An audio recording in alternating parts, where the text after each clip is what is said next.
మిత్రులారా, ఇవాళ ఆలోచన చేయండి. 10 ఏళ్ళు వాళ్ళ చేతుల్లోనే ఉన్నది. 20 లక్షల కోట్లు చంద్రశేఖరరావు చేతికి వచ్చినాయి.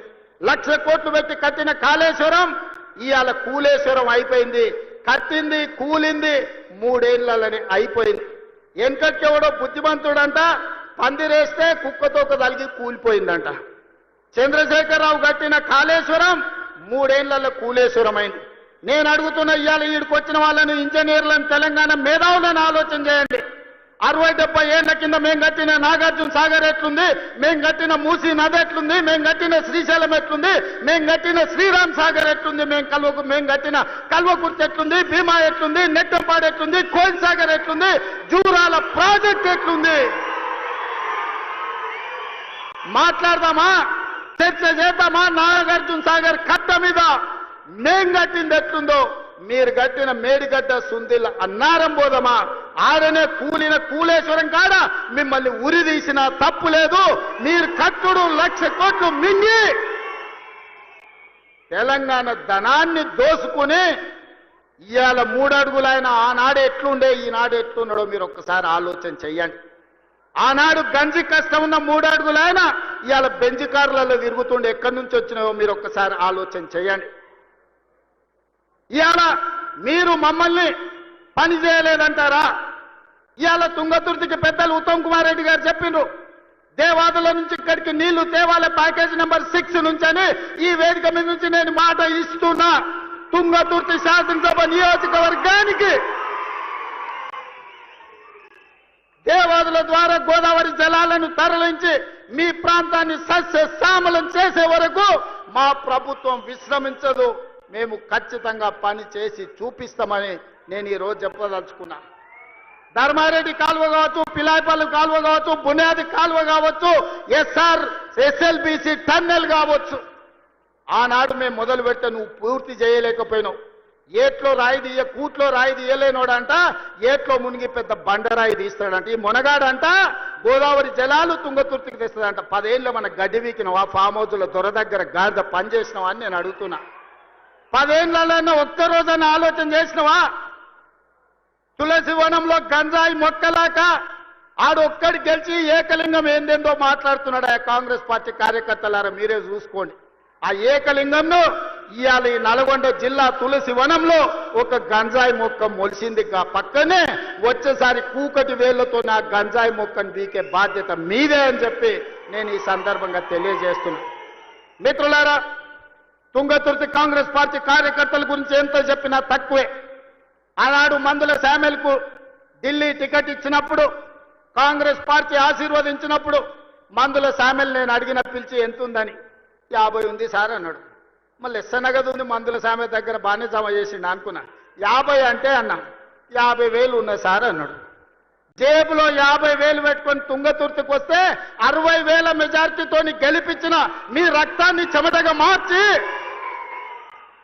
సోనియమ్మ ఆశీర్వదించి పంపించిన మందుల శామ్యుల్ జేబుల్లో సోనియమ్మ పెట్టుకొని ఫోటో పెట్టుకొని వస్తే మీరు గుండెల్లో పెట్టి చూసుకొని భుజాల మీద మోసి ఈరోజు 60,000 పైచిలకు మెజార్టీతోని ఇవాళ ఎమ్మెల్యేని చేసిండ్రు. మందుల శామ్యుల్ వాళ్ళందరూ నీ కుటుంబ సభ్యులు, నీ సోదరు, వాళ్ళందరినీ నువ్వు మంచిగా చూసుకోవాలి.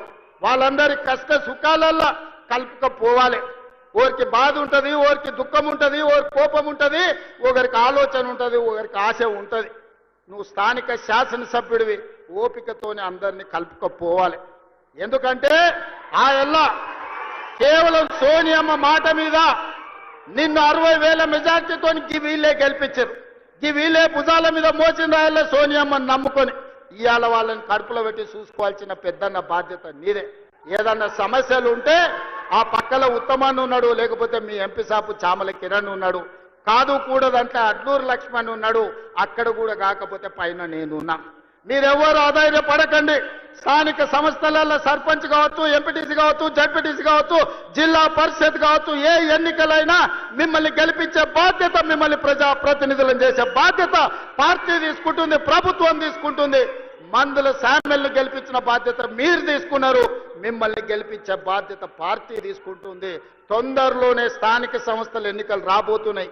వేదిక మీద ఉన్న నాయకుల ఎలక్షన్లు అయిపోయినాయి, ఎమ్మెల్యేలు అయిపోయినాయి, ఎమ్మెల్సీలు అయిపోయినాయి, ఎంపీలు అయిపోయినాయి. మా దయాకర్ ఎమ్మెల్సీ అయ్యిండు, మా శంకర్ నాయక్ ఎమ్మెల్సీ అయ్యిండు, ఆ పక్కల సత్యం ఎమ్మెల్సీ అయ్యిండు. 4 ఇస్తే 3 మీకే ఇచ్చినమయ్యా నల్గొండలకు. 4 ఎమ్మెల్సీలు కాంగ్రెస్ ఇస్తే 3 మీ నల్గొండకే ఇచ్చినమయ్యా. మంత్రులు మీ దగ్గరనే ఉన్నారు, ఎంపీలు అన్ని మీరే గెలిపించారు, అన్ని మీ నల్గొండకే ఇచ్చినాం. ఏది మిమ్మల్ని కాదనిలే. ఎందుకంటే ఈ నల్గొండలో నిఖార్సైన కాంగ్రెస్ పార్టీ కార్యకర్తలు ఉన్నారు, కష్టపడతారు. కాబట్టి ఇవాళ మీకు అన్ని అవకాశాలు వచ్చినాయి. భవిష్యత్తులో కూడా ఈ నల్గొండ జిల్లాను ప్రత్యేకంగా చూసి ఇక్కడి పార్టీ కార్యకర్తలను కాపాడుకునే బాధ్యత పార్టీ ప్రత్యేకంగా తీసుకుంటుంది. మా మిత్రులు మహేష్ గౌడ్ గారికి అధ్యక్షునికి నేను సూచన చేస్తున్నా, నల్గొండలకు ప్రత్యేకంగా సమయం ఇచ్చి వాళ్ళతోని కూర్చొని మాట్లాడి వాళ్ళ సమస్యలు ఏమున్నాయో తీర్చు. వాళ్ళకి జర ఆవేశం ఎక్కువ కానీ వాళ్ళు షెడ్యూళ్ళు కాదు. జర కోపం వస్తే దాచుకునే తత్వం నల్గొండ జిల్లాకు లేదు. అందుకే ఈ కార్యకర్తలు గట్టిగా కోపంగా మాట్లాడతారు కానీ వివరించి చెప్తే అన్ని వింటారు. నాకు ఆ నమ్మకం విశ్వాసం ఉంది. చిన్న ఏమన్నా ఉంటే మనం అన్ని కూడా సర్దిద్దుకొని రాబోయే స్థానిక సంస్థలల్లో ఒక్క గంజాయి మొక్క కూడా మొలవనియొద్దు. ఎందుకంటే మీరు అనుకుంటే ఈ జిల్లాల బీఆర్ఎస్ అనేది ఉండదు, నేల మట్టం తూడ్చేసే శక్తి మీకున్నది. అందుకే మిత్రులారా ఇవాళ ఇది ఒక మంచి కార్యక్రమం. ఇక్కడ ఉండే మా అక్కల్ని మా చెల్లెళ్ళని నేను అడుగుతున్నా, ఇంటికి వెళ్ళండి, ఇంటి ఆయనతో మాట్లాడండి, చెప్తే ఇంటే సరే, లేకపోతే ఆయనకు చెప్పకరి. ఎందుకంటే ఆయన అప్పుడప్పుడు అక్కడిక్కడ చూస్తాడు. సన్న బియ్యం ఇచ్చినమా లేదా ఆలోచన చేయండి, రేషన్ కార్డు వచ్చిందా లేదా ఆలోచన చేయండి, రైతు రుణమాఫీ జరిగిందా లేదా మీరు చూసుకోండి, ఇందిరమ్మ ఇల్లు కట్టుకుంటురా లేదా మీరు ఆలోచన చేయండి, రైతు భరోసా వచ్చిందా లేదా మీరు చూసుకోండి, గ్రామానికి మంచినీళ్ళు వచ్చినాయా లేదా మీరు చూసుకోండి, మీ అన్న మీ సోదరుడు మీ తమ్ముడు మీ రేవంత్ అన్న ఎప్పుడు వచ్చినా మిమ్మల్ని కలుస్తున్నాడా లేదా చూడండి. ఆ ఏళ్ళ ముఖ్యమంత్రి ఎట్లుండే, ఇవాళ మీ అన్ననో మీ తమ్ముడో ఎట్లున్నాడో ఒక్కసారి ఆలోచన చెయ్యండి. అందుకే ఇవాళ ఎవరు ఎట్లున్నా 10 ఏళ్ళు మనం ఉంటాం. నేను ఈ వేదిక మీద నుంచి ఒక్క మాట స్పష్టంగా చెప్పదలుచుకున్నా, ఆశపడుతున్న వాళ్ళకు ఒంటె పెదాలంట ఊగులాడుకుంటూ ఉంటాయి, కింద నక్క కూర్చొని ఎదురు చూస్తుందంట ఒంటె పదాలు రాళ్ళు పడితే ఎత్తుకొని ఉరుకుదామని. ఇవాళ బీఆర్ఎస్ వాళ్ళు కూడా గట్లనే వస్తుంది మాకు అధికారం అని వాళ్ళు ఆలోచన చేస్తారు. 94 నుంచి 2004 2 సార్లు టీడీపీ అధికారంలో ఉంది. 2004 నుంచి 2014 వరకు 2 సార్లు కాంగ్రెస్ పార్టీ వైఎస్ రాజశేఖర రెడ్డి నాయకత్వంలో అధికారంలో ఉంది. 2014 నుంచి 2024 వరకు చంద్రశేఖరరావు అధికారంలో ఉన్నాడు. 2024 నుంచి 2034 వరకు కాంగ్రెస్ పార్టీ కార్యకర్తల అధికారంలో ఉంటారు. 10 ఏళ్ళు తెలంగాణ గడ్డ మీద కాంగ్రెస్ జెండా రేపరేపలాడుతూనే ఉంటది. 2035కు తెలంగాణ ఆదాయాన్ని $1 ట్రిలియన్ ఎకానమీగా మార్చి ప్రపంచంతోనే పోటీ పడే విధంగా తెలంగాణ రాష్ట్రాన్ని తీర్చిదిద్దుతాం. శాతనైతే మామొస్తాడో అల్లుడొస్తాడో బామార్దొస్తాడో బిడ్డొస్తాడో మొత్తం కట్టగట్టుకొని జాతంత వస్తుందో రాపో బిడ్డ మా కాంగ్రెస్ పార్టీ కార్యకర్తలు చూసుకుంటారు. మీరందరూ ఒక పక్కన నిలబడండి, మా కాంగ్రెస్ పార్టీ కార్యకర్తలు ఇంకొక పక్కన నిలబడతారు. 10 ఏళ్ళు ఎవడు వచ్చినా ఎవడు ఏడ్చినా ఎవడన్నా పోయి బాయిలో దుంకి సచ్చినా ఇందిరమ్మ రాజ్యమే ఉంటది, రైతు రాజ్యం ఉంటది.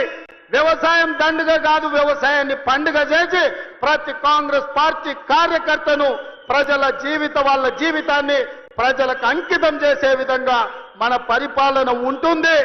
తెలంగాణ మోడల్ ఇవాళ ఎస్సీ ఉపకులాల వర్గీకరణ భారతదేశంలోనే అమలు చేసిన ఏకైక రాష్ట్రం తెలంగాణ రాష్ట్రం. అదే విధంగా 1931లో బ్రిటిష్ వాళ్ళు కులగణన చేస్తే 100 ఏళ్ల తర్వాత భారతదేశంలో మొట్టమొదటి రాష్ట్రం తెలంగాణ రాష్ట్రం. జనగణనలో కుల గణన చేసి దేశానికి ఆదర్శంగా నిలబడి నరేంద్ర మోడీ మెడలు వంచి దేశంలోనే కులగణన చేసే విధంగా ఇవాళ పరిపాలన అందిస్తున్న రాష్ట్రం తెలంగాణ రాష్ట్రం. ఇదే కాదు, రేపు జరగబోయే స్థానిక సంస్థలల్లా 42% బలహీన వర్గాలకు రిజర్వేషన్లు ఇస్తామని మా నాయకుడు రాహుల్ గాంధీ చెప్పిండు. అక్కడి సూర్యుడు ఇక్కడ ఉదయించిన 42% స్థానిక సంస్థలలో వార్డు మెంబర్లు, సర్పంచులు, ఎంపీటీసీలు, జడ్పీటీసీలు, జిల్లా పరిషత్తులు, మున్సిపాలిటీలలో 42% రిజర్వేషన్లు అమలు చేసే విధంగా మన పరిపాలన కొనసాగుతుంది. పాలితులుగా ఉన్న వాళ్ళను పాలకులుగా చేసే వాళ్ళను ఇవాళ మనము చేస్తాము. ఆనాడు దండం దొర అన్నోళ్ళనే ఇవాళ రాజ్యం నడిపే విధంగా వాళ్ళ చేతిలో అధికారాన్ని, రాజ్యాధికారాన్ని పెట్టడానికి ఇవాళ మన ప్రభుత్వం, మన పార్టీ ప్రయత్నం చేస్తుంది.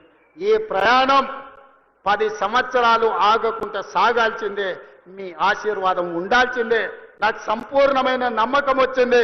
తుంగతుర్తికి వచ్చిన తర్వాత వేలాది మంది ఇక్కడికి వచ్చి ఆశీర్వదించి అండగా నిలబడి, ముఖ్యంగా మా ఆడబిడ్డలు, మా అక్కలు, మా చెల్లెండ్లు, ఈ రోజు ఇందిరమ్మ రాజ్యంలో మాకు రక్షణ ఉంది, సోనియమ్మ రాజ్యంలో పనికి ఆహార పథకం తేవడమే కాదు, ఈ రోజు ఉపాధి హామీ పథకాన్ని తీసుకొచ్చి ఆడబిడ్డల్ని ఆదుకున్న ఈ ప్రభుత్వం చల్లగా ఉండాలని ఆశీర్వదించడానికి విచ్చేసినందుకు మీ అందరికీ మనస్ఫూర్తిగా ధన్యవాదాలు తెలియజేస్తూ మీ అందరి దగ్గర సెలవు తీసుకుంటున్న మిత్రులారా.